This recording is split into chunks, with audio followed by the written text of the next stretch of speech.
Sir voice వినిపిస్తలేదు sir.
Voice వినిపిస్తుందా? Okay. Hello, good afternoon ma'am. Yes, good afternoon. మీ voice ఇందాక నుంచి వినిపించట్లేదు. నేను యాక్చువల్లీ అలీ సార్కి కాల్ చేశాను, రెస్పాండ్ అవ్వలేదు. Okay okay, thank you. Class అయితే చెప్పారా, మీరు స్టార్ట్ చేశారా? లేదు, మరి చెప్తానండి. నేను స్టార్ట్ చేశాను, బట్ వినిపించలేదని ఎవరు రైస్ చేయలేదు హ్యాండ్స్. అవును, నేను ఏమనుకున్నానంటే జస్ట్ ఏమైనా సెట్టింగ్స్ పెట్టుకుంటున్నారేమో. Okay okay okay, carry on. Thank you. Can I start the class? Yes yes. Okay, thank you. Okay, yesterday what we are discussed means SEO. In SEO means search engine optimization. In search engine optimization, మన website అనేది second page, third పేజీలో లేకపోతే 10th పేజీలో ఉన్న మనకి first పేజీలో SERP page అంటాం మనం చూసేదాన్ని. ఆ SERP పేజీలో మన వెబ్సైట్ అనేది ఫస్ట్ లోకి రావాలంటే మనం ఈ SEO అనేది చేస్తాం. ఈ SEO ఎలా చేస్తాం అంటే మెయిన్లీ 5 పాయింట్స్. ఫస్ట్ వన్ వచ్చేసి ఫస్ట్ మనకి ఎవరైనా ఒక కంపెనీలోకి పోయిన తర్వాత మీరు మా వెబ్సైట్కి SEO చేయండి అని ఒక వెబ్సైట్ ఇస్తారు. ఆ వెబ్సైట్ ఇచ్చినప్పుడు ఫస్ట్ మనం ఏం చేయాలంటే SEOకి ఆ వెబ్సైట్కి ఆడిట్ చేయాలి. ఆడిట్ చేసిన తర్వాత సెకండ్ వన్ వచ్చేసి కీవర్డ్ రీసెర్చ్ చేయాలి. అండ్ థర్డ్ పాయింట్ వచ్చేసి ఆన్ పేజ్ ఆప్టిమైజేషన్ చేస్తాం. అండ్ ఫోర్త్ వచ్చేసి off page optimization. And fifth one వచ్చేసి కాంపిటేటర్ అనాలిసిస్. మెయిన్లీ ఈ 5 థింగ్స్ చేస్తాం మనకి వెబ్సైట్ అనేది టాప్ లో రావాలి అంటే. ఎందుకు చేస్తాం, ఎలా చేస్తాం అనేది ఇన్ డెప్త్ గా ఈరోజు చూద్దాం. నిన్న కీవర్డ్ రీసెర్చ్ SEO ఆడిట్ ఎందుకు చెప్పట్లేదంటే మీకు SEO ఆడిట్ చెప్పేటప్పుడు సమ్ మెయిన్ స్పెసిఫిక్ కీవర్డ్స్ వస్తాయి ఎలా ఏంటి అని. అవి మీకు అర్థం కావాలంటే ఫస్ట్ ఈ థింగ్స్ అన్ని మీకు తెలిసి ఉండాలి. అందుకు SEO ఆడిట్ అనేది నేను లాస్ట్ లో చెప్తాను. Coming to keyword research already yesterday చెప్పాను. మేడం స్క్రీన్ కనిపిస్తున్నారు మేడం. విజిబుల్ అవట్లేదు మేడం.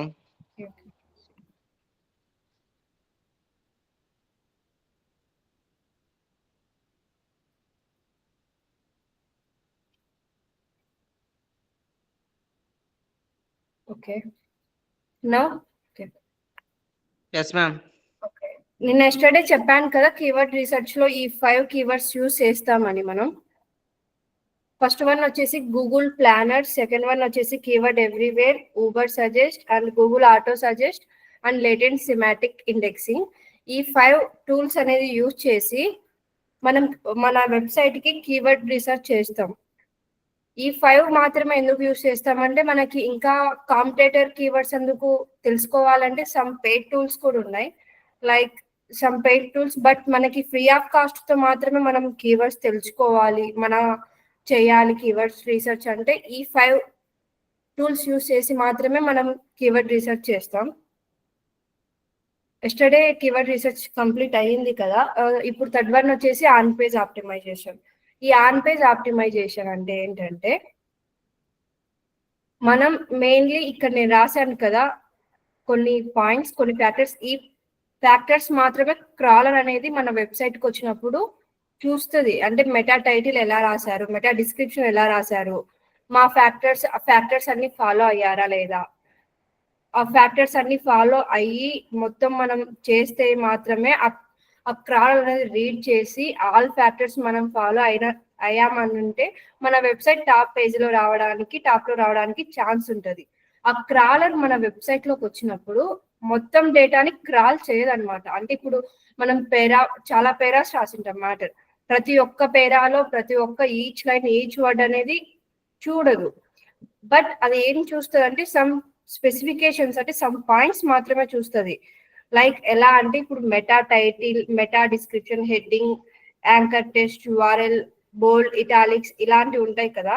ఇలాంటి పాయింట్స్ మాత్రమే క్రాలర్ మన వెబ్సైట్ లోకి వచ్చి క్రాల్ చేస్తుంది.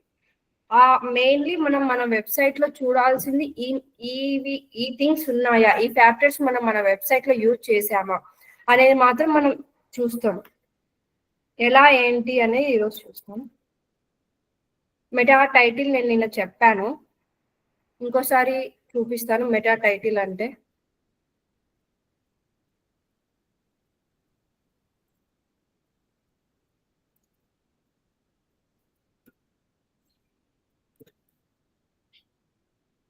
ఇప్పుడు చూసారు కదా, నేను రైజీ డిజిటల్ మార్కెటింగ్ అని కొడతానే ఇక్కడ టాప్ లో వచ్చింది. వచ్చిన తర్వాత ఫస్ట్ ఏం యూజ్ చేశారు, best digital marketing services in Vijayawada. It means మనం అర్థం చేసుకోవాలంటే ఇది మెయిన్ కీవర్డ్ అన్నమాట. ఈ కీవర్డ్ మాత్రమే యూజర్ సెర్చ్ చేస్తారు. అంటే digital marketing services in Vijayawada అని మాత్రమే సెర్చ్ చేస్తారు. కానీ మనకి మెయిన్ గా వేరే విధంగా అయితే సెర్చ్ చేయరు కదా యూజర్. అలా యూజర్ ఏ కీవర్డ్ యూజ్ చేస్తారు, ఏ కీవర్డ్ యూజ్ చేసినప్పుడు మన వెబ్సైట్ ర్యాంక్ లో రావాలి, అది ఎలా అనే దాన్ని బట్టి మనం మెటా టైటిల్ రాస్తాం. మనం ఆల్రెడీ కీవర్డ్ రీసెర్చ్ లో చూసాం ఎలాంటి కీవర్డ్స్ రీసెర్చ్ చేస్తామని. ఆ కీవర్డ్ తెచ్చి ఇక్కడ మెటా టైటిల్ లో పెడతాం. ఇక్కడ best digital marketing services in Vijayawada ఉంది కదా. ఇక్కడ ఫస్ట్ ప్రతి ఒక్క దాంట్లో ఫస్ట్ లెటర్ అనేది క్యాప్స్ మాత్రమే ఉండాలి, స్మాల్స్ పెట్టొద్దు. That is also one rule. ఇంకా మిగతావి ఇక్కడ చెప్పాను కదా, అవాయిడ్ కీవర్డ్ స్టఫింగ్. అంటే ఇప్పుడు డిజిటల్ మార్కెటింగ్ అని 2 times రాయొద్దు. అలా 2 times రాసినా మీరు కీవర్డ్ స్టఫింగ్ అంటే ఎక్కువగా చేసినట్లు. అలా చేయొద్దు. ఎప్పటికైనా ఒక కీవర్డ్ మాత్రమే యూజ్ చేయాలి. ఫర్ ఎగ్జాంపుల్ మీకు మామూలుగా మెటా టైటిల్ అనేది ఒక్కటనే కాదు, 2-3 అయినా ఉంటాయి రాసుకున్నప్పుడు మనం వెబ్సైట్ బిల్డ్ చేసేటప్పుడు. బట్ మనకి కనిపించేది 1 or 2, most of the time 1 or 2 కనిపిస్తాయి. ఇంకా రేర్లీ థర్డ్ వన్ కనిపిస్తుంది. ఆ first one second one second one రాసేటప్పుడు మన కాంపిటేటర్ మనకి అలా అది సెకండ్ అని తెలియాలి, అది సెకండ్ మెటా టైటిల్ అని తెలియాలి అంటే ఖచ్చితంగా పైప్ లైన్ అని యూజ్ చేస్తాం. ఇక్కడ చూస్తున్నారు కదా, best digital marketing services in Vijayawada pipe line, దాని పక్కన మరి మెటా టైటిల్ యూజ్ చేశారు. అంటే మనకి ఇప్పుడు మెటా టైటిల్ అంటే ఒక పర్టికులర్ లెంత్ అని కూడా ఉంది కదా, 50 to 70 క్యారెక్టర్స్ మాత్రమే యూజ్ చేయాలి. అంతకు మించి మెటా టైటిల్ ఎక్కువ యూజ్ చేయొద్దు. అలా మనకి best digital marketing services in Vijayawada మాత్రం యూజ్ చేసిన తర్వాత ఒక పైప్ లైన్ యూజ్ చేస్తారు. ఆ పైప్ లైన్ యూజ్ చేసిన తర్వాతనే నువ్వు ఇంకోసారి మెటా టైటిల్ రాసుకోవాలి. ఇక్కడ చూస్తున్నారు కదా, స్టార్ట్ విత్ ఏ కీవర్డ్ చూసాం, కీవర్డ్ తోనే స్టార్ట్ చేయాలి అని. కీవర్డ్ స్టఫింగ్ చేయొద్దు. తర్వాత పైప్ లైన్, ఇప్పుడు 2 మెటా టైటిల్స్ మధ్యలో పైప్ లైన్ అనేది యూజ్ చేయాలి. ఇక్కడ ఏదైనా బ్రాండ్ నేమ్ అని ఉందనుకోండి, ఇప్పుడు ఫర్ ఎగ్జాంపుల్ మన బ్రాండ్ నేమ్ ఉంటది కదా, అక్కడ బ్రాండ్ నేమ్ యూజ్ చేస్తున్నాం బెస్ట్ డిజిటల్ మార్కెటింగ్ సర్వీసెస్, దాని తర్వాత బ్రాండ్ నేమ్ యూజ్ చేయాలంటే సింబల్ యూజ్ చేయాలి. తర్వాత ఆ మెటా టైటిల్ అనేది 50 to 70 క్యారెక్టర్స్ లో మాత్రమే ఉండాలి. అంతకు మించి మెటా టైటిల్ ఉండొద్దు. అంతకు మించి ఈ పాయింట్స్లలో మీరు ఏదో ఒకటి మిస్ చేసి మీ మెటా టైటిల్ అనేది రాసిన, క్రాలర్ అనేది వచ్చిన తర్వాత క్రాలింగ్ చేసిన తర్వాత మన వెబ్సైట్ అనేది ర్యాంక్ కాదనమాట. అంటే మనం అక్కడ ఫ్యాక్టర్స్ అనేది యూస్ చేయలేదని కదా మీనింగ్. అందుకు మనకి మన వెబ్సైట్ అనేది ర్యాంక్ కాదనమాట. మనం ఇలా మెటా టైటిల్ దగ్గర నుంచి ప్రతి ఒక్క ఈచ్ పాయింట్ కంపేర్ చేసుకుంటూ ఫ్యాక్టర్స్ మనం చేస్తున్నామా లేదా, ఒకవేళ చేస్తుంటే ఏమైనా మిస్ అవుతున్నామా, ప్రతి ఒక్క ఈచ్ ప్రతి ఒక్క చూసుకొని మాత్రమే మనం చేయాలి. మెటా టైటిల్ కి ఈ 5 పాయింట్స్ యూస్ చేసి ఒక మెటా టైటిల్ అనేది రాస్తాం మనం. Coming to meta description. Meta description అంటే మనం సేమ్ యాజ్ మెటా టైటిలే, బట్ మెటా డిస్క్రిప్షన్ లో సమ్ ఎక్కడ ఉంటుంది మెటా డిస్క్రిప్షన్ అనేది చూపిస్తాను. ఇక్కడ చూసారు కదా, టాప్ లో best digital marketing services in Vijayawada pipe line రైజీ digital అనేది మెటా టైటిల్. దాని కింద ఏదైతే మ్యాటర్ ఉందో దాన్ని మనం మెటా డిస్క్రిప్షన్ అంటాం. ఇప్పుడు ఇక్కడ at రైజీ digital solutions in Vijayawada అక్కడ మెటా డిస్క్రిప్షన్ అంటాం. మెటా డిస్క్రిప్షన్ లో కూడా మనం స్టార్టింగ్ విత్ కీవర్డ్ తోనే యూజ్ చేయాలి. కీవర్డ్ స్టఫింగ్ అనేది ఇక్కడే కాదు, ఎక్కడైనా కీవర్డ్ స్టఫింగ్ అనేది మనం అవాయిడ్ చేయాలి. మనం కీవర్డ్ స్టఫింగ్ అస్సలు చేయొద్దు. ఫస్ట్ ఒక 100 వర్డ్స్ కి ఒక కీవర్డ్ అనేది యూజ్ చేయాలి, అప్పుడు మాత్రమే మనం ఫ్యాక్టర్స్ ని యూజ్ చేస్తున్నట్లు. బట్ డిఫరెన్స్ ఏంటి మెటా టైటిల్ కి మెటా డిస్క్రిప్షన్ కి? మెయిన్ ఏంటంటే క్యారెక్టర్ లిమిట్ వచ్చేసి మెయిన్. ఇక్కడ మెటా టైటిల్ లో మనం 50 to 70 క్యారెక్టర్స్ మాత్రమే యూజ్ చేస్తాం. బట్ మెటా డిస్క్రిప్షన్ లో మనం 150 క్యారెక్టర్స్ వరకు మనం డిస్క్రిప్షన్ రాయొచ్చు. That is the main difference meta title and meta description. తర్వాత హెడ్డింగ్స్. మనం వెబ్సైట్ లోకి వెళ్ళిన తర్వాత ఇప్పుడు ఏదైనా ఒక పేజ్ తీసుకుందాం. ఇక్కడ నేను expert SCO services provide in Vijayawada అనే పేజ్ తీసుకున్నాను. నేను ఎస్సీఓ అనే పేజ్ తీసుకున్నాను. ఇక్కడికి వచ్చిన తర్వాత మనం ఒక పేజ్ లో ఒక హెడ్డింగ్ అనేది ఉంటది కదా, H1 to H6 హెడ్డింగ్స్ ఉంటాయి ఎక్కడైనా సరే మనం వెబ్సైట్ చేసేటప్పుడు. బట్ ఈచ్ పేజీలో ఒక్క హెడ్డింగ్ మాత్రమే యూజ్ చేయాలి. H1 అనే హెడ్డింగ్ మాత్రం ఒక్క చోట మాత్రమే యూజ్ చేయాలి. మీకు తర్వాత ఏమైనా హెడ్డింగ్స్ రాసుకోవాలి అని అనిపిస్తే H2 to H6 వరకు యూజ్ చేయొచ్చు. బట్ H1 అనేది హెడ్డింగ్ మాత్రం ఓన్లీ టాప్ లో ఫస్ట్ టైం మాత్రమే యూజ్ చేయాలి. ఆ యూజ్ చేసే H1 కూడా కీవర్డ్ మాత్రమే ఉండాలి. కీవర్డ్ మాత్రమే H1 ఎందుకు ఉండాలి అనేది కూడా ఒక క్వశ్చనే. ఇప్పుడు యూజర్ అనేవాడు ఇప్పుడు క్రాలర్ మన వెబ్సైట్ కి వస్తుంది, ప్రతి ఒక్కటి ఏం రీడ్ కాదు, హెడ్డింగ్స్ రీడ్ అవుతాయి. ఆ హెడ్డింగ్ లో H1 అనేది క్రాలర్ ఈజీగా రీడ్ చేస్తుంది. అప్పుడు రీడ్ చేసినప్పుడు ఆ హెడ్డింగ్ అనేది ఉంది కదా, ఇప్పుడు యూజర్ అనేవాడు ఎస్సీఓ అని సెర్చ్ చేసినప్పుడు, ఎస్సీఓ సర్వీసెస్ ఇన్ విజయవాడ అని సెర్చ్ చేసినప్పుడు మన వెబ్ పేజ్ అనేది టాప్ లోకి రావడానికి మేబీ ఛాన్సెస్ ఉంటాయి. అందుకు మనం H1 అనేది ఒక వెబ్ పేజీలో ఒక్కసారి మాత్రమే యూజ్ చేయాలి. This is also one factor. మనకి ఇంకా ఏమన్నా హెడ్డింగ్స్ యూజ్ చేయాలి, ఇంకా ఎక్కువ మనకి హెడ్డింగ్స్ కనిపించాలి, మన దాని గురించి మనకి ఇంకా ఎక్కువ డిస్క్రిప్షన్ ఇచ్చుకోవాలి అని అన్నప్పుడు H2 to H6 మాత్రమే మీరు తీసుకోవాలి. అంతకు మించి తీసుకోకూడదు. ఇప్పుడు H1 మాత్రం ఓన్లీ 1 టైం మాత్రమే యూజ్ చేయాలి, సెకండ్ టైం అనేది తీసుకోకూడదు. Coming to URL. యుఆర్ఎల్ ఏంటి చూపిస్తాను. యుఆర్ఎల్ అంటే ఎలా ఉంటుంది మన వెబ్ పేజీలో. ఇక్కడ నేను ఎస్సీఓ సర్వీసెస్ పేజ్ తీసుకున్నప్పుడు ఇక్కడ టాప్ లో యుఆర్ఎల్ అని కనిపిస్తుంది కదా, సెర్చ్ ఇంజిన్ ఆప్టిమైజేషన్ .html అని.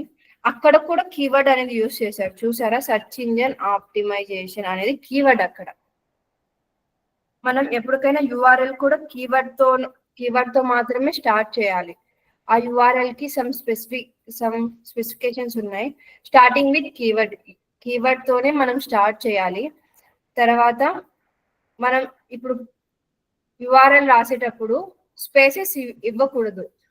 ఇన్స్టెడ్ ఆఫ్ స్పేసెస్ అండర్స్కోర్స్ ఇవ్వాలి. మనం స్పేసెస్ అనేది యూజ్ చేయొద్దు, second one. And third one వచ్చేసి కీవర్డ్ స్టఫింగ్ అసలు చేయొద్దు. అండ్ లెంత్ యుఆర్ఎల్స్ కూడా యూజ్ చేయొద్దు. ఈ 4 పాయింట్స్ అనేది మనం కంపల్సరీ యూజ్ చేస్తాం.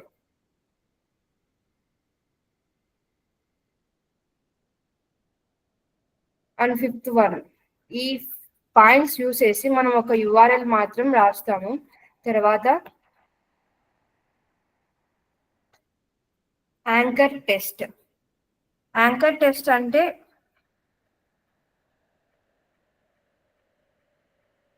ఇప్పటి వరకు 4 హెడ్డింగ్స్ చెప్పాను. మీకు ఎవరికైనా ఏమన్నా డౌట్స్ ఉన్నాయా ఈ 4 హెడ్డింగ్స్ లో ఎలా రాయాలి ఏంటి అని నేను పర్టికులర్ గా చూపిస్తాను. ఎవరికైనా డౌట్స్ ఉంటే హ్యాండ్ రైజ్ చేసి అడగండి.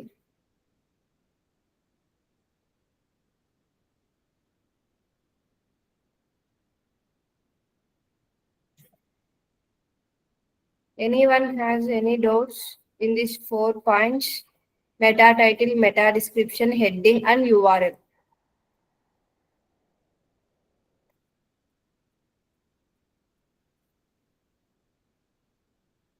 అనంత్ కుమార్ మీరు హ్యాండ్ రైజ్ చేశారు, ఏమైనా డౌట్స్ ఉన్నాయా? Yashwant,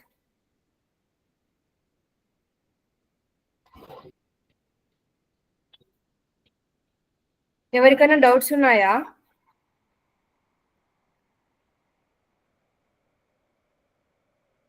okay, thank you Anant.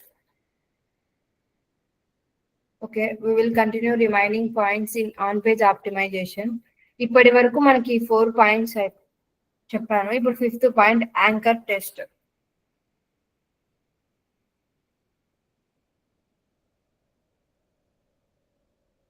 Anchor test is nothing but to which test giving link the test called anchor test or hyper test. మనం ఏదైనా ఒక టెస్ట్ ఉందనుకోండి, మధ్య ఇప్పుడు సంథింగ్ ఇలా ఒక టెస్ట్ ఉంది, ఆ టెస్ట్ కి మనం ఒక యూఆర్ఎల్ అనేది యాడ్ చేస్తాం. ఎలా అంటే ఇప్పుడు చూపిస్తాం.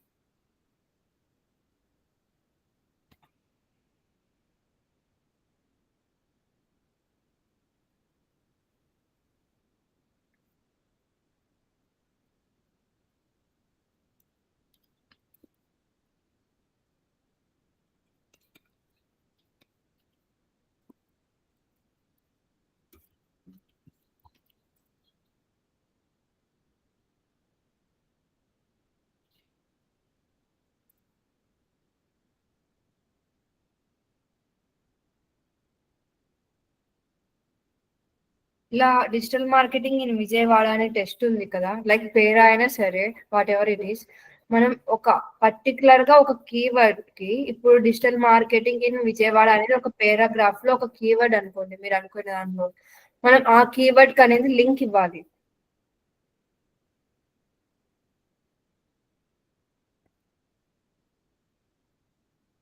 ఈ కీవర్డ్ కి ఇక్కడ లింక్ అనే ఆప్షన్ ఉంది కదా, ఇక్కడికి వచ్చేసి మనం ఇక్కడ లింక్ ఇచ్చేస్తే ఆ కీవర్డ్ కి అనేది లింక్ వచ్చేస్తుంది.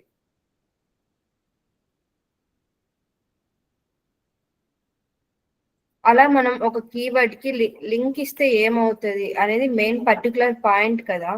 మనకి లింక్ మనం ఒక పేరాకి కానీ ఒక ఒక ఒక మెయిన్ గా ఒక పేరాలో ఒక కీవర్డ్ కి అనేది లింక్ ఇస్తే ఏమవుతుంది, ఇప్పుడు పర్టికులర్ ఒక యూజర్ ఉన్నారు, ఇప్పుడు నేనే ఒక కంపెనీ గురించి ఏదైనా రీడ్ చేస్తున్నాను, నాకు ఆ కంపెనీ గురించి ఏదైనా ఇంకా ఏదైనా తెలుసుకోవాలనుకుంటున్నా, అక్కడ ఏదైనా digital marketing services learn more ఏదైనా ఒక ఇస్తే నేను ఖచ్చితంగా ఆ కీవర్డ్ దాన్ని టచ్ చేసి నెక్స్ట్ నేను ఏముంది అని చదువుతాను.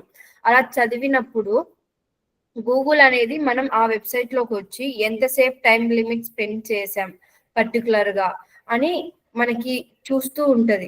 ఇప్పుడు మనం ఎక్కువసేపు ఆ వెబ్ పేజ్ లో ఉంటే అది కూడా ఒక పాయింట్ మన వెబ్సైట్ టాప్ లో రావడానికి. మనకి ఇంటర్నల్ లింకింగ్ స్ట్రెంత్ అనేది పెరుగుతుంది. అలా మనం ఎక్కువ లింక్స్ ఇచ్చామనుకోండి, యూజర్ అనేవాడు మన వెబ్సైట్ లోకి వచ్చినప్పుడు మన కంపెనీ గురించి ఇంకా ఎక్కువ మ్యాటర్ తెలుసుకోవాలి అనుకున్నప్పుడు ఆటోమేటిక్ గా ఆ లింక్ అనేది టచ్ చేసి ఎక్కువసేపు మన వెబ్సైట్ లో ఉండడానికి ఛాన్సెస్ ఎక్కువ ఉన్నాయి. అలా ఛాన్సెస్ ఎక్కువ ఉన్నప్పుడు ఆటోమేటిక్ గా యూజర్ అనేవాడు మన వెబ్సైట్ లో ఎక్కువసేపు ఉంటారు. అప్పుడు ఆ పర్టికులర్ యూజర్ అనేవారు మన వెబ్సైట్ లో ఎక్కువ ఉన్నారు కాబట్టి మనకి టైమింగ్ కూడా ఇంప్రూవ్ అవుతుంది. అంటే మన వెబ్సైట్ బాగుంది అని ట్రస్ట్ వస్తుంది గూగుల్ కి. అలా ట్రస్ట్ వచ్చినప్పుడు కూడా మన వెబ్సైట్ అనేది టాప్ లో రావడానికి అది కూడా ఒక ర్యాంకింగ్ ఫ్యాక్టర్ అన్నమాట. అందుకు మనం ఇంటర్నల్ లింకింగ్ స్ట్రెంత్ అనేది ఇంప్రూవ్ చేసుకోవాలి. ఇప్పుడు ఏదైనా ఒక పేరాగ్రాఫ్ లో మొత్తం ఆ పేరాలో ఎక్కడైతే మీరు కీవర్డ్ యూజ్ చేశారో ఒక చోట, ఆ కీవర్డ్ యూజ్ చేసిన చోట మీరు మాత్రం ఒక లింక్ ఇవ్వాలి.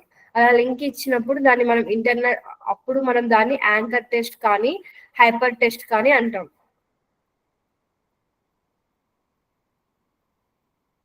అలా లింక్ ఇచ్చినప్పుడు మనకి ఇంటర్నల్ లింకింగ్ స్ట్రెంత్ అనేది పెరుగుతుంది. దాన్ని మనం యాంకర్ టెస్ట్ అంటాం.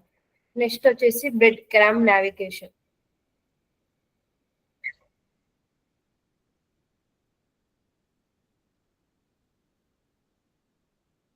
Bread cram navigation is nothing but helps to navigate to different pages.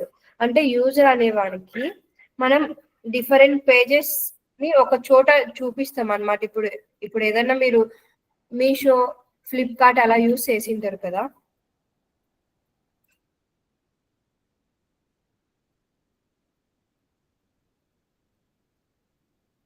ఇక్కడ మీరు చూసారు టాప్ లో women's ethics, women's western, men kids, home kitchen, ఇలా చాలా ప్రోడక్ట్స్ ఒకే చోట ఇచ్చారు. ఇప్పుడు ఈ ప్రోడక్ట్స్ లో మనకి ఎన్ నెంబర్ ఆఫ్ ఉన్నాయి ఒక ప్రోడక్ట్ రిలేటెడ్. అలా మనకి ఏది కావాలో అలా. ఇప్పుడు జస్ట్ మనకి ఓన్లీ ఇవేమొద్దు, ఓన్లీ మెన్స్ వేరే కావాలంటే మెన్ దాంట్లోకి వస్తాం. ఆ మెన్స్ వేర్ లో కూడా మనకి జస్ట్ కుర్తా సెట్స్ కావాలి అంటే ఇక్కడ ఆల్రెడీ ఎథిక్ వేర్ లోకి వెళ్తాం. ఎథిక్ వేర్ లో కుర్తా సెట్స్ లోకి వెళ్తాం. అలా మనకి యూజర్ అనే వారికి డిఫరెంట్ పేజెస్ కి నావిగేట్ కావడానికి ఒకటే చోట చూపిస్తున్నాడు. అలా చూపించేదాన్ని మనం బ్రెడ్ క్రామ్ నావిగేషన్ అని అంటాం. Web content optimization. ఈ వెబ్ కంటెంట్ ఆప్టిమైజేషన్ అనేది one of the main thing in SEO factors. ఏంటి అంటే ఫస్ట్ మనం ఒక బ్లాగ్ కానీ ఏదైనా రాస్తున్నాం, మన కంపెనీకి రిలేటెడ్ ఒక బ్లాగ్ రాయాలి అంటే మనం ఆ కంటెంట్ కి రిలేటెడ్ సమ్ ఫ్యాక్టర్స్ అనేది యూస్ చేయాలి. ఎలాంటి ఫ్యాక్టర్స్ అంటే మనం ఒక బ్లాగ్ రాస్తున్నామంటే మినిమం 300 to 500 వర్డ్స్ అనేది యూస్ చేయాలి. 500 కన్నా ఎక్కువ వర్డ్స్ యూస్ చేసినా there is no problem. But 300 కన్నా మీరు వర్డ్స్ తక్కువ యూస్ చేస్తే దట్ విల్ బి మీరు అక్కడ వన్ ఫ్యాక్టర్ మిస్ అయినట్లే. ఆటోమేటిక్ గా గూగుల్ అనేది క్రాల్ చేసినప్పుడు 300 కన్నా మీ వెబ్ పేజీలో, మీ బ్లాగ్ లో ఒక పేరా లాగా 300 కన్నా తక్కువ ఉండొద్దు. మీ బ్లాగ్ అనేది మినిమం 500 ఉండాలి. సెకండ్ ఫ్యాక్టర్ వచ్చేసి 1% కీవర్డ్ డెన్సిటీ. కీవర్డ్ డెన్సిటీ అంటే ఇప్పుడు నేను చెప్పాను కదా కీవర్డ్ స్టఫింగ్ అని. మనం కీవర్డ్ స్టఫింగ్ అనేది వెంటనే చేయొద్దు. ఇప్పుడు 100 వర్డ్స్ కి ఒకసారి మాత్రమే కీవర్డ్ యూస్ చేయాలి. మనకి కీవర్డ్ అనేది ర్యాంక్ అవ్వాలి అని వెంటనే మనం సెర్చ్ చేసి వెంటనే మనం రాసేటప్పుడు పర్టికులర్ గా రాసేటప్పుడు మాత్రం మనం 2-3 కీవర్డ్స్ చూస్ చేసి రాసామనుకోండి, అక్కడ మనం ఫ్యాక్టర్స్ మిస్ రాయనట్లే. మనం ప్రతి ఈచ్ ఫ్యాక్టర్ అనేది మిస్ కాకూడదు కాబట్టి మనం ఆటోమేటిక్ గా ఈచ్ ఫ్యాక్టర్ మనం మిస్ కాకోకుండా ప్రతి ఒక్కటి రాయాలి. కాబట్టి 100 వర్డ్స్ కి ఒకసారి మనం ఒక కీవర్డ్ అనేది యూస్ చేస్తాం. తర్వాత ప్లగరిజం అని ఒకటి ఉంటది. ఇప్పుడు మనం ఏదైనా ఒక బ్లాగ్ రాయాలి అనుకోండి, మీరు రిలేటెడ్ టు ఒక బ్లాగ్ రాస్తున్నారు, ఎలా ChatGPTని యూస్ చేసి రాయాలి అనుకున్నారు అనుకోండి. ఫర్ ఎగ్జాంపుల్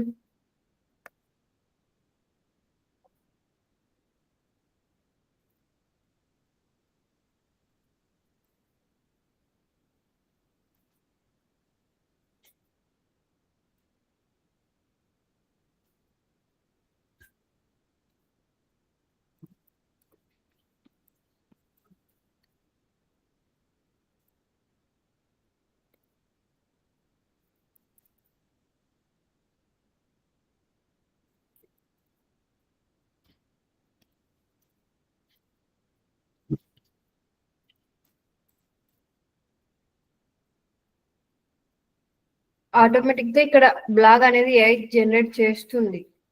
బట్ మనకి AI అనేది జనరేట్ చేసిందే మొత్తం డేటాని తీసుకువెళ్ళి మన ఆర్టికల్లో పెట్టడం రైట్ కాదు.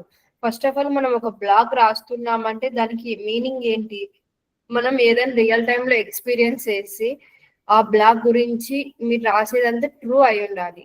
బట్ మీకు కొన్ని తెలియదు, బట్ నేను ChatGPTని కూడా అడుగుతాను బ్లాగ్ రాసేటప్పుడు, కొన్ని AI టూల్స్ నేను యూస్ చేస్తానని ఉంటాం.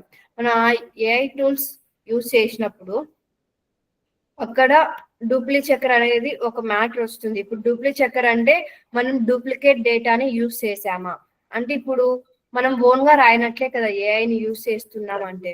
అలా ఓన్ గా రాయలేదు అంటే ఆటోమేటిక్ గా మన వెబ్సైట్ అనేది ర్యాంక్ కాదు. మనం అప్పుడు దాన్ని మనం ఫస్ట్ డేటా మొత్తం తీసుకొని వర్డ్లో ఫస్ట్ సేవ్ చేసుకోవాలి.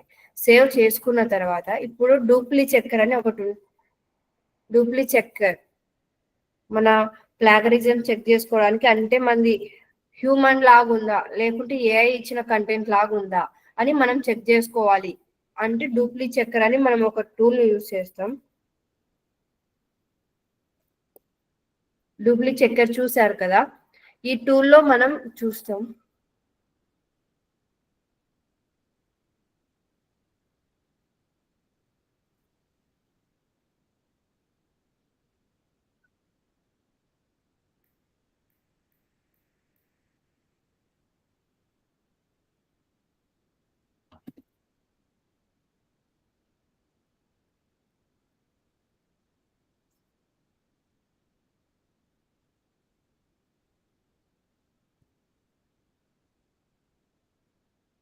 ఇక్కడ వచ్చారు కదా, ఈ డూప్లీ చెక్కర్ ఏంటంటే 1000 కీవర్డ్స్ వరకే మనకి ఫ్రీగా ఇస్తుంది. మనం అంతకు మించి మన బ్లాగ్ ని చెక్ చేసుకోవాలి, ఇంకా ఎక్కువ words at a time check చేసుకోవాలి అంటే మనం ఈ డూప్లీ చెక్కర్ అనేది సమ్ అమౌంట్ పే చేసి పర్ మంత్ కానీ పర్ ఇయర్ కానీ మీరు తీసుకోవచ్చు, అంటే ప్రో లాగా. ఇప్పుడు మనం 1000 వర్డ్స్ కి మాత్రమే చేసుకోవాలి, మరి 1000 వర్డ్స్ ఓకే నాకి, మరి రెండోసారి నేను చేసుకుంటాను అని ఉంటే మాత్రం ఫ్రీగా యూజ్ చేసుకోవచ్చు. మీరు ఏ డేటా అనుకున్నారో ఆ డేటాని ఇక్కడ తెచ్చి మీరు కాపీ చేయాలి. ఆర్ మీ దగ్గర ఫైల్ ఉంటే ఫైల్ అయినా అప్లోడ్ చేయొచ్చు. ఫైల్ అప్లోడ్ చేసిన తర్వాత ఇక్కడ I am not a robot. మీరు ఇప్పుడు ప్లాగరిజం చెక్ చేయాలి అన్నా కదా, చెక్ ప్లగరిజం, ఇది ఆటోమేటిక్ గా ఇక్కడ కిందికి వస్తుంది.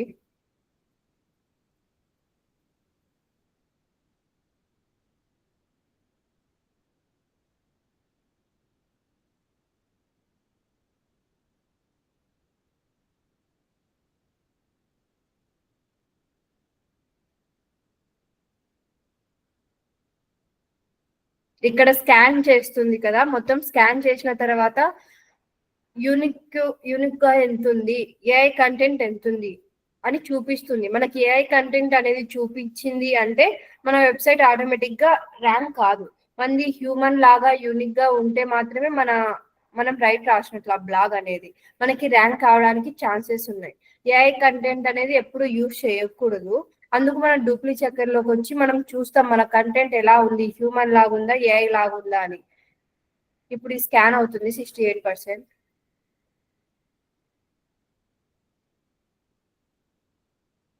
అర్థం అవుతుందా అందరికి? Anyone please respond.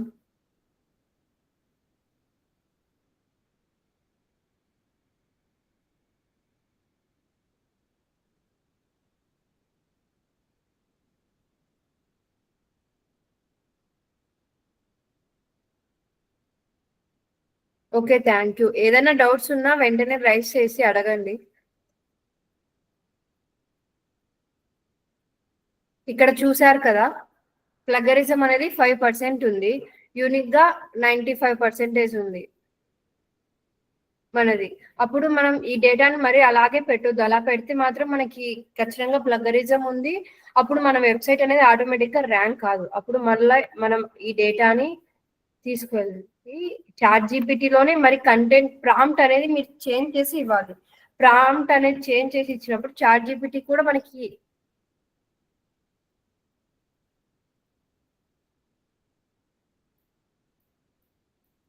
ఇప్పుడు అక్కడ నేను కాపీ చేశాను కదా, పేస్ట్ చేసి give me this content like a human, అలా మీరు ప్రాంప్ట్ అనేది చేంజ్ చేస్తూ ఉన్నప్పుడు ఆటోమేటిక్ గా ChatGPT కూడా మనకి రైట్ గానే ఇస్తుంది. అలా మనకి మరీ చేంజ్ చేసిన డేటాని తెచ్చి మళ్ళీ ప్లగరిజం అనేది చెక్ చేయాలి. ప్లగరిజం అనేది చెక్ చేసి ప్లగరిజం అనేది హ్యూమన్ లాగా ఉంది అన్నప్పుడు మాత్రమే మీరు ఆ కంటెంట్ ని తీసుకుపోయి ఒక బ్లాగ్ అనేది రాయొచ్చు. అలా మనం ఒక బ్లాగ్ రాయాలి అంటే మనం మెయిన్ గా యూజ్ చేసే పాయింట్స్ ఇవే. అంటే మినిమం 300 to 500 వర్డ్స్ ఉండాలి ఆ బ్లాగ్ లో, 300 కన్నా తక్కువ ఉండొద్దు. అండ్ సెకండ్ పాయింట్ వచ్చేసి 1% keyword density. And third one వచ్చేసి అది డూప్లీ చెక్కర్, మన కంటెంట్ అనేది ఎలా ఉంది అనేది చూసుకోవాలి. అండ్ కొన్ని పాయింట్స్ ఉంటాయి, అంటే వైట్ హ్యాట్ ఎస్ఈఓని ఫాలో అయ్యి మాత్రమే మనం కంటెంట్ రాయాలి, బ్లాక్ హ్యాట్ ఎస్ఈఓని ఫాలో అయ్యి మనం కంటెంట్ అనేది రాయొద్దు అని. నెక్స్ట్ క్లాసెస్లలో what is white hat SEO and black hat SEO నేను ఫర్దర్ గా ఎక్స్ప్లెయిన్ చేస్తాను. బట్ మీకు ఈ కంటెంట్ అనేది ఫ్రీగా జనరేట్ చేసేటివి కొన్ని పెయిడ్ టూల్స్ కూడా ఉన్నాయి, అంటే లైక్ హ్యూమన్ లాగా. ఆ పెయిడ్ టూల్స్ అనేది మన దగ్గర డబ్బులు ఉండి మనం బై చేసి మనం కంటెంట్ రాయొచ్చు అని రాయొచ్చు. అవి ఆ టూల్స్ ఏంటివి అంటే, ఫస్ట్ టూల్ వచ్చేసి articolo.com అనే ఒక టూల్ ఉంటుంది. సెకండ్ వన్ వచ్చేసి వడిఐ. ఈ టూల్స్ యూజ్ చేసి కూడా మనం కంటెంట్ అనేది జనరేట్ చేయొచ్చు. బట్ ఈ టూల్స్ మనం యూజ్ చేయాలంటే it is a paid tools. That's why we cannot use these tools. These are the web content optimization. And coming to links, ఈ ఎస్ఈఓలో మనకి మెయిన్లీ 3 లింక్స్ ఉంటాయి. ఫస్ట్ వన్ వచ్చేసి internal link, and second one వచ్చేసి external link, and third one వచ్చేసి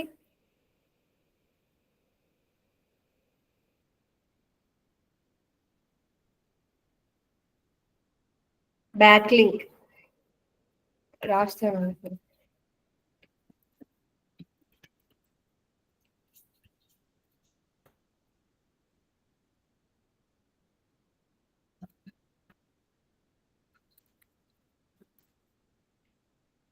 back link అనేది, ఈ 3 links అనేటివి మనకు మెయిన్ గా ఉంటాయి.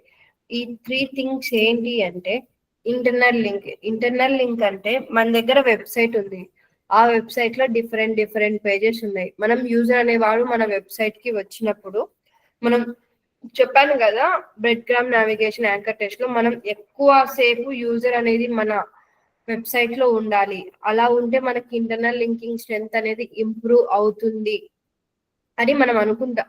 అలా గూగుల్ అనేది ట్రస్ట్ చేస్తుంది, ఒక మెయిన్ థింగ్. అలా మనకి ఇంటర్నల్ లింకింగ్ స్ట్రెంత్ అంటే మన వెబ్సైట్ లో ఒక వెబ్ పేజ్ నుంచి ఇంకో వెబ్ పేజ్ కి రీడైరెక్ట్ కావడానికి మనం సమ్ లింక్స్ ఇస్తాం. అంటే ఇప్పుడు ఎస్ఈఓ చదువుతున్నాడు, కింద మనం for more information about SEM అని కింద పెట్టి, ఆ ఎస్ఈఎం అనే ఒక కీవర్డ్ కి మనం ఎస్ఈఎం అనే వెబ్ పేజీ యొక్క లింక్ ఇస్తాం. అంటే ఆ లింక్ ని మనం ఏమంటామంటే ఇంటర్నల్ లింక్ అంటాం. ఎక్స్టర్నల్ లింక్ అంటే మన వెబ్సైట్ నుంచి మనం వేరే వాళ్ళ వెబ్సైట్ కి, అంటే ఇంకో వెబ్సైట్ కి లింక్ ఇవ్వడం. అంటే మన వెబ్సైట్ లో కాదు, మన వెబ్సైట్ లో మాత్రం మన వెబ్సైట్ పేజెస్ కి మాత్రం రీడైరెక్ట్ చేసుకుంటే దాన్ని ఇంటర్నల్ లింకింగ్ స్ట్రెంత్ అంటాం. నెక్స్ట్ ఎక్స్టర్నల్ లింక్ అంటే మన వెబ్ పేజ్ నుంచి అదర్ వెబ్సైట్స్ కి మనం లింక్ ఇస్తే దాన్ని ఎక్స్టర్నల్ లింక్ అంటాం. అండ్ థర్డ్ వన్ వచ్చేసి బ్యాక్ లింక్ అంటే మనం ఆఫ్ పేజ్ ఆప్టిమైజేషన్ తెలుసుకుంటాం. అంటే మనం వేరే వాళ్ళ వెబ్సైట్ నుంచి మనం లింక్ తెచ్చుకుంటే దాన్ని బ్యాక్ లింక్ అంటాం. మనం లింక్ ఇస్తే వేరే వెబ్సైట్ కి దాన్ని ఎక్స్టర్నల్ లింక్ అంటాం. మనం వాళ్ళ దగ్గర నుంచి మనం లింక్ తెచ్చుకుంటే దాన్ని బ్యాక్ లింక్ అంటాం. ఆ బ్యాక్ లింక్ ఏంటి, మనం వేరే వాళ్ళ మన వెబ్సైట్ కి లింక్ ఇస్తారా, లింక్ ఇస్తే ఎలా ఇస్తారు, మనం అలా తెచ్చుకోవడం వల్ల యూజ్ ఏంటి, ఇలాంటి పాయింట్స్ అన్ని ఆఫ్ పేజ్ ఆప్టిమైజేషన్ లో ఉంటది. ఆఫ్ పేజ్ ఆప్టిమైజేషన్ అంటేనే బ్యాక్ లింక్ ఎలా తెచ్చుకోవాలి, యూజ్ ఏంటి అన్ని ఇలా ఉంటాయి ఆఫ్ పేజ్ ఆప్టిమైజేషన్ లో. ఈ 3 లింక్స్ అనేది మనం యూజ్ చేస్తాం ఇన్ ఎస్ఈఓ. మెయిన్లీ ఇంటర్నల్, మనం ఇస్తే ఏదైనా లింక్ దాన్ని ఎక్స్టర్నల్ లింక్ అంటాం. మనం లింక్ తెచ్చుకుంటే దాన్ని బ్యాక్ లింక్ అంటాం. చాలా మంది ఇక్కడ కన్ఫ్యూజ్ అవుతారు, అందుకే నేను థర్డ్ టైం కూడా చెప్పాను. ఫోర్త్ వన్ వచ్చేసి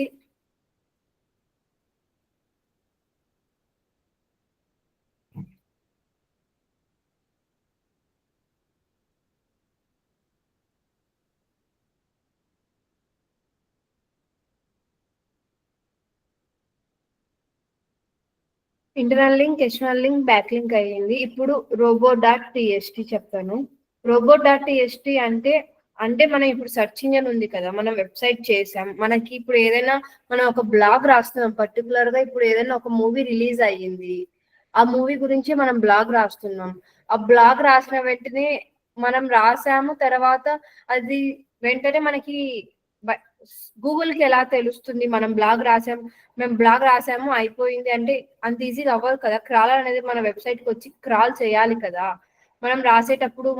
ప్లస్ మీరు ఏదైనా ఒకటి వెబ్ పేజ్ రాస్తున్నారు, బట్ ఏమైనా డౌట్స్ వచ్చాయి, మన ఆ వెబ్సైట్ అనేది ఫస్ట్ చేసేటప్పుడు బయటికి అందరికి చూపించాలనుకోం కదా. ఆఫ్టర్ ఆ వెబ్సైట్ అంతా బిల్డ్ అయిన తర్వాత మాత్రమే మన వెబ్సైట్ అనేది మనం బయట వాళ్ళకి చూపిస్తాం. అంతవరకు మనం చూపియం కదా. అంటే ఏం చేస్తాం, అలా చూపియాలి మన వెబ్ పేజ్ బయటికి చూపియొద్దు అని అన్నప్పుడు robot.txt అనేది యూజ్ చేస్తాం. ఈ robot.txt ఎలా యూజ్ అవుతుంది అంటే, giving a command to the search engine either it should crawl with the site or not. అంటే క్రాల్ చేయాలా, క్రాల్ చేయొద్దా. ఇప్పుడు క్రాల్ చేస్తే ఏ వెబ్ పేజ్ మాత్రం చేయాలి, వెబ్సైట్ అంతా క్రాల్ చేయాలా, పర్టికులర్ పేజీని మాత్రమే క్రాల్ చేయాలా అని robot.txt లో క్రాలర్ అనేది మన వెబ్సైట్ కి వచ్చి క్రాల్ చేసి మా వెబ్సైట్ ని బయటకి ఇచ్చి అందరికి చూపియాలి అని మనం సమ్ కమాండ్స్ ఇస్తాం. ఆ కమాండ్స్ ఏంటి అంటే,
ఇవి కమాండ్స్ అన్నమాట. అంటే నా వెబ్సైట్ ని వచ్చి క్రాల్ చేయి, నేను బ్లాగ్ రాశాను నా బ్లాగ్ క్రాల్ చేయని చెప్పడానికి మనం క్రాలర్ కి కొన్ని కమాండ్స్ ఇస్తాం. ఆ కమాండ్స్ ఏంటి అంటే ఇవి.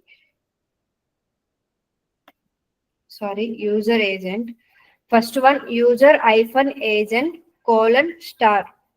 అనేది, అంటే దీని మీనింగ్ ఏంటి అంటే స్టార్ అంటే ఈజ్ నథింగ్ బట్ అన్ని గూగుల్, యాహూ సెర్చ్ ఇంజిన్, అన్ని సెర్చ్ ఇంజిన్స్ కి వచ్చి నా వెబ్సైట్ ని క్రాల్ చేసుకో అని చెప్తున్నట్లు. అలా కాదు, నా వెబ్సైట్ ఓన్లీ నేను గూగుల్లో ఒకటే కనిపించాలనుకుంటున్నా, జస్ట్ గూగుల్లో ఒకటే క్రాల్ చేయాలనుకుంటున్నా అంటే ఇక్కడ స్టార్ తీసేసి మీరు స్పెసిఫిక్ గా అక్కడ నేమ్ పెట్టవచ్చు. అంటే లైక్ గూగుల్ అని పెట్టవచ్చు స్టార్ బదులు. యూజర్ ఏజెంట్ స్టార్ అని పెడితే ఆల్ సెర్చ్ ఇంజిన్స్ వచ్చి మన వెబ్సైట్ లో ఉన్న డేటాని క్రాల్ చేస్తాయి. లేదు నాకు పర్టికులర్ గా ఒక సెర్చ్ ఇంజిన్ మాత్రమే నా వెబ్సైట్ ని క్రాల్ చేయాలి అంటే ఆ స్టార్ ప్లేస్ లో మీరు ఆ పర్టికులర్ సెర్చ్ ఇంజిన్ నేమ్ ఇవ్వాలి. నెక్స్ట్ వన్ వచ్చేసి డిస్అలో అంటే ఇక్కడ మీరు అన్ని సెర్చ్ ఇంజిన్స్ ని అలో చేశారు. అలో చేసిన తర్వాత నాకు పర్టికులర్ వెబ్ పేజీ మాత్రమే క్రాల్ కాకూడదు, నేను ఇంకా ఆ వెబ్ పేజీలో నేను ఇంకా చెయ్యాలి, ఏమైనా సమ్ మ్యాటర్ ఇవ్వాలి, ఇంకా మిగతా పేజెస్ అంతా నా వర్క్ కంప్లీట్ అయ్యింది, మిగతా పేజెస్ మొత్తం నాకు క్రాల్ కావచ్చు అని పర్టికులర్ గా ఉంటది. ఒకసారి మనకి వెబ్సైట్ బిల్డ్ చేసేటప్పుడు అలా ఉంటుంది. అలా అన్నప్పుడు మనం ఇక్కడ డిస్అలో అని ఉంది కదా, డిస్అలో అని ఇచ్చి ఆ పర్టికులర్ వెబ్ పేజ్ యుఆర్ఎల్ అంటే ఇప్పుడు ఏం లేదు, ఇక్కడ ఉంది కదా. ఇక్కడికి వచ్చిన తర్వాత మనం ఇప్పుడు ఈ సర్వీసెస్లలో ఇది SEO అనే సర్వీస్ లో మాత్రం నాకు క్రాలర్ వచ్చి క్రాల్ చేయకూడదు. ఇంకా నేను some of the matter add చేయాలి అని అనుకున్నప్పుడు ఆ పర్టికులర్ URL ని తీసుకొని వచ్చి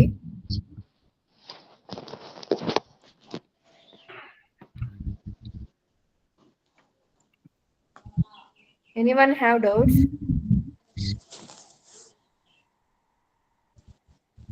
Kaveri, mic on చేశారు.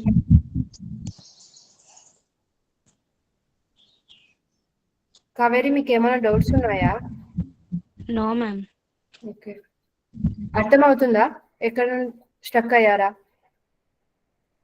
లేదు మేడం, అర్థమవుతుంది. ఓకే, అర్థం కాకపోతే అడగండి. Okay ma'am. ఇక్కడ డిస్అలో అని ఉంది కదా, డిస్అలోలో మీరు ఆ పర్టికులర్ ఒక వెబ్ పేజీని మాత్రమే క్రాల్ చేయొద్దు అని అన్నప్పుడు యూజర్ ఏజెంట్ అంటే యూజర్ ఏజెంట్ మనం అన్ని సెర్చ్ ఇంజిన్స్ ని మన వెబ్సైట్ కి వచ్చి క్రాల్ చేసుకో, బట్ నాకు ఇది ఒక్క పేజ్ మాత్రం క్రాల్ చేయొద్దు అని అన్నప్పుడు మాత్రం ఇలా డిస్సాలో ఆ పర్టికులర్ వెబ్ పేజీ ఇస్తాం. లేదు నాకు సంథింగ్ ప్రతి ఒక్క వెబ్ పేజీ అసలు నా వెబ్సైట్ లో ఏంటి ఇప్పుడు క్రాల్ కావద్దు అన్నప్పుడు డిస్సాలో స్లాష్ అంటే ఇప్పుడు అన్ని వెబ్ పేజెస్ ని నేను అలో చేయట్లేదు, నేను అన్ని వెబ్ పేజెస్ నాకు క్రాల్ చేయొద్దు, నాకు ఇంకా ప్రతి ఒక్క వెబ్ పేజీలో సమ్ ఆఫ్ వర్క్ ఉంది అని మనం ఆ క్రాలర్కి చెప్పడాన్ని డిస్ అలో స్లాష్ అంటాం. పర్టికులర్ వెబ్ పేజీ అయితే ఈ స్లాష్ బదులు ఆ పర్టికులర్ వెబ్ పేజ్ని ఇస్తాం. లేదు నేను పర్టికులర్ సెర్చ్ ఇంజన్ ని మాత్రమే నా వెబ్సైట్ పర్టికులర్ వెబ్సైట్ లో మాత్రమే ఒక సెర్చ్ ఇంజన్ లో మాత్రమే కనిపించాలి, ఇప్పుడు లైక్ గూగుల్లో మాత్రమే కనిపించాలంటే గూగుల్ అని ఇస్తాం, లేదు యాహూలో కనిపించాలంటే యాహూ అని ఇస్తాం, లేదు అన్ని అంటే స్టార్ అని ఇస్తాం. యూజర్ ఏజెంట్ డిస్అలో అయిపోయింది. ఇప్పుడు అలో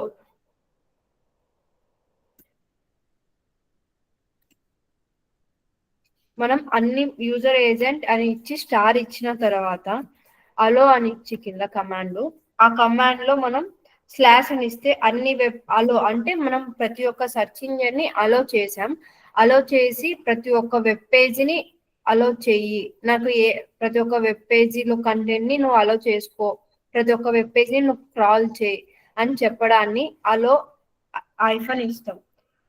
that is called robot.txt.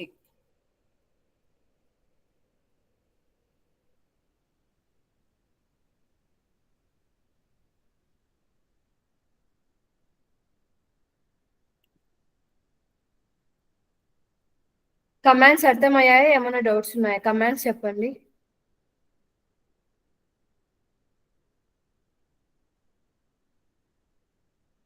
Anyone response please.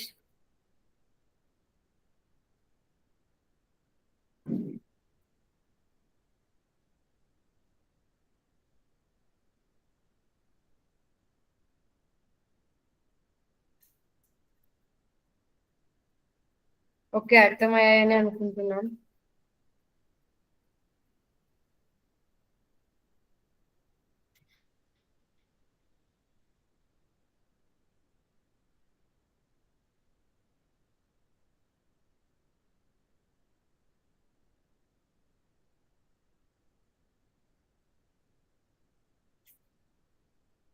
Next site map.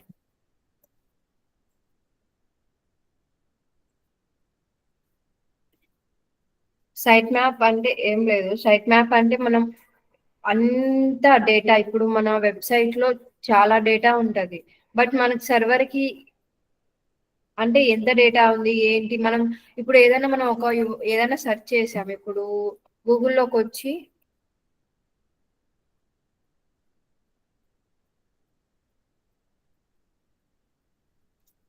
Dresses అని కొట్టినప్పుడు మీకు ఆటోమేటిక్ గా టాప్ లో కొన్ని డ్రెస్సెస్ అనేవి కనిపిస్తున్నాయి.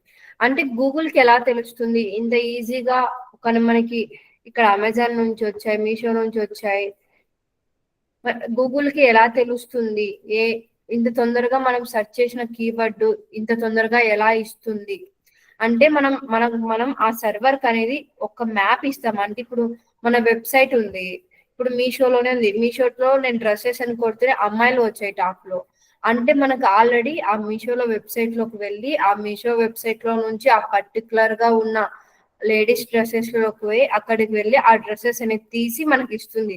ఇంత ప్రాసెస్ మనకి ఫ్రాక్షన్ ఆఫ్ సెకండ్స్ లో జరుగుతుంది. అది ఎలా జరుగుతుంది అంటే త్రూ సైట్ మ్యాప్. మనం వెబ్సైట్ చేసిన తర్వాత మనం ఆ వెబ్సైట్ కి మొత్తం రిలేటెడ్ డేటా ఒక పేజీలో పెడతాం, అంటే ఒక ఫైల్ లాగా క్రియేట్ చేస్తాం. అంటే ఇప్పుడు ఆ వెబ్ పేజీలో మనకి ఏంటివన్నా videos, images, URLs, any addresses దానికి రిలేటెడ్ మొత్తం ఒక ఫైల్ లాగా క్రియేట్ చేసి మనం సర్వర్ కి అనేది ఇస్తాం.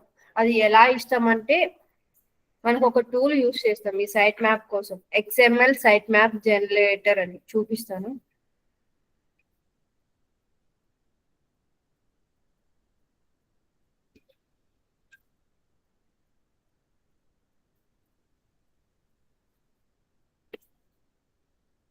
ఇక్కడ చూసారు కదా first XML site map generator అని. ఇక్కడికి వచ్చిన తర్వాత మనది ఏదైతే వెబ్సైట్ ఉందో ఆ వెబ్సైట్ ని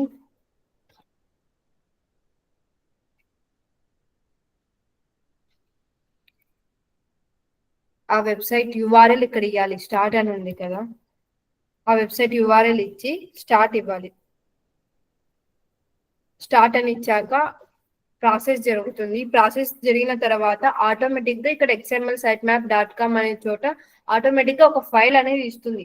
మనం ఆ సైట్ ఆ మొత్తం ఫైల్ అనేది ఎవరైతే వెబ్సైట్ డిజైన్ చేశారో వాళ్ళకి ఆ ఫైల్ అనేది మనం ఫార్వర్డ్ చేస్తే వాళ్ళు బ్యాక్ ఎండ్ లో ఆ ఫైల్ ని ఇన్సర్ట్ చేస్తారు. ఆ ఇన్సర్ట్ చేసిన ఫైల్ ని బట్టి మొత్తం మన డేటాలో మన వెబ్సైట్ లో ఏమేమి ఉందో ఆ డేటాని మొత్తం ఒక పేజీలో క్రియేట్ చేసేసుకుంటారు. దాన్ని బట్టి మనం ఈజీగా డేటాని ఇస్తుంది. మనం సెర్చ్ చేసినప్పుడు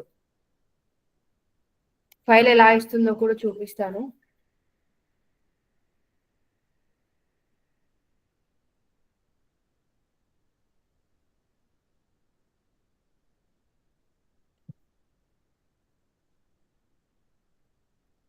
ఇక్కడ ఉంది కదా వ్యూ అని వచ్చిన తర్వాత download your XML site map file అని అక్కడ డౌన్లోడ్ చేసుకోవాలి.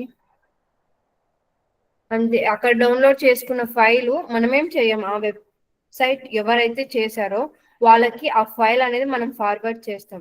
ఆ ఫార్వర్డ్ చేసిండే ఫైల్ ని బట్టి మనకి ఈజీగా రూట్ ని అనేది ఫైండ్ అవుట్ చేసుకుంటుంది ఆ వెబ్సైట్ లో ఎన్ని ఉన్నాయి ఏంటి అని. దాన్ని మనం సైట్ మ్యాప్ అంటాం. నెక్స్ట్ వన్ వచ్చేసి బోల్డ్.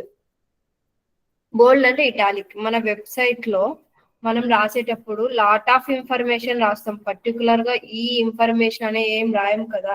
అలా రాసినప్పుడు మనం ఆ పేరాలో ప్రతి ఒక్క ఈచ్ పాయింట్ అనేది క్రాలర్ అనేది వచ్చి క్రాల్ చేయదు, పర్టికులర్ గా ఒక పాయింట్ ని మాత్రమే క్రాల్ చేస్తుంది. అంటే ఇక్కడ ఉండే ఈ ఆన్ పేజ్ లో ఉండే ఫ్యాక్టర్స్ ని మాత్రమే క్రాల్ చేస్తుంది.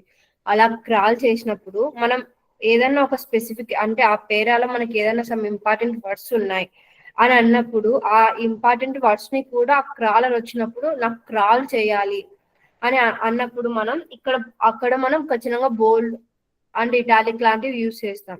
ఆ స్పెసిఫిక్ పేరాలో మనకి ఏదైతే ఇంపార్టెంట్ థింగ్ ఉంది, యూజర్ మనకి క్రాలర్ వచ్చినప్పుడు మన డేటాని క్రాల్ చేయాలి, ప్లస్ యూజర్ కి ఆ కొంచెం డేటా సమ్ హైలైట్ లాగా ఉండాలి అని అన్నప్పుడు మనం బోల్డ్ కానీ ఇటాలిక్ కానీ యూజ్ చేస్తాం.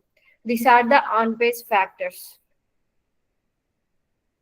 ఈ ఆన్ పేజ్ ఫ్యాక్టర్స్ అనేది యూజ్ చేసి మనం మన వెబ్సైట్ ని బిల్డ్ చేసుకోవాలి.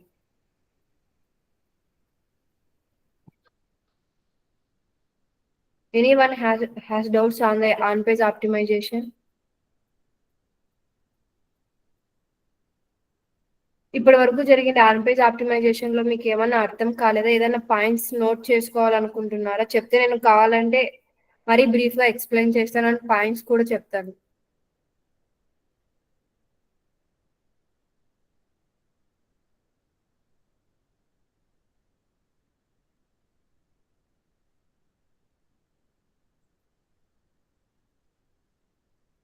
అందరికీ అర్థమయ్యాయా ఆన్ పేజ్ ఫ్యాక్టర్ లో ఉండే ఫ్యాక్టర్స్?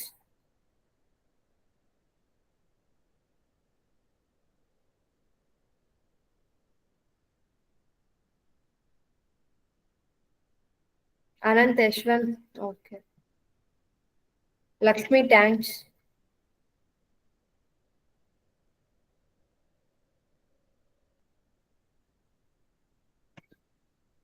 ఓకే, నేను ఆఫ్ పేజ్ గురించి బ్రీఫ్ గా ఎక్స్ప్లెనేషన్ ఇస్తాను.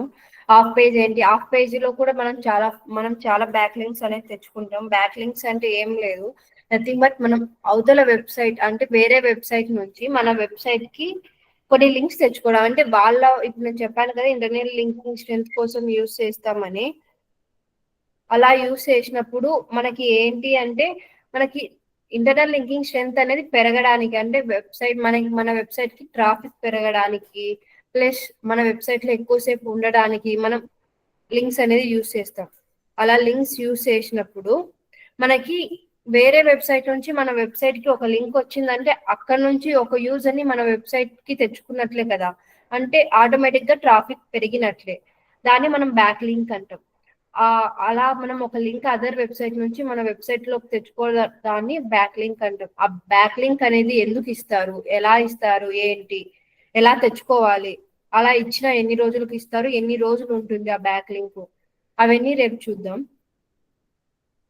ఎవరికన్నా related to on page optimization గురించి, క్రాలర్ ఎలా క్రాల్ చేస్తుంది, ఎస్ఈఓ ఎలా వర్క్ అవుతుంది, ఏమైనా డౌట్స్ ఉంటే అడగండి, లేకపోతే రేపు ఆఫ్ పేజ్ ఆప్టిమైజేషన్ చెప్తాం.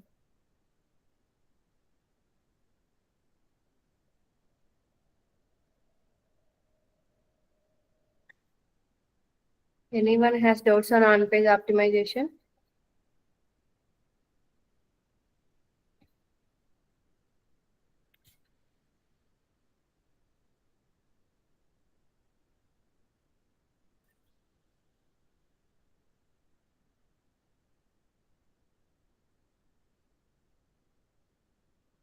ఆనంద్, యశ్వంత్, రాజు మీరందరూ హ్యాండ్ రైజ్ చేశారు, ఏమైనా డౌట్స్ ఉన్నాయా?